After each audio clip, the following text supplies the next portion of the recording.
ổn định đặt đây không? Đặt trên này không con? Tâm tâm.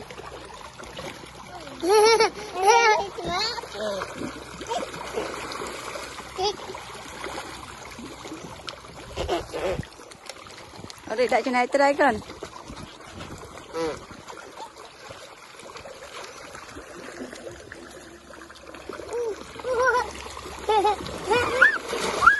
Ồ, trời trời nè.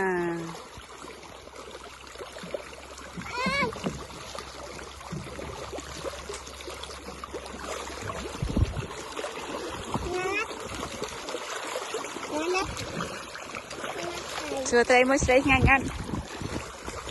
Ổn định.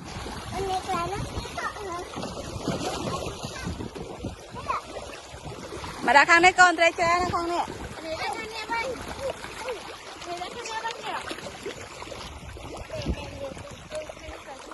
Ô, thơm thầu mà. Này, một trái thơm thầu mà con nè.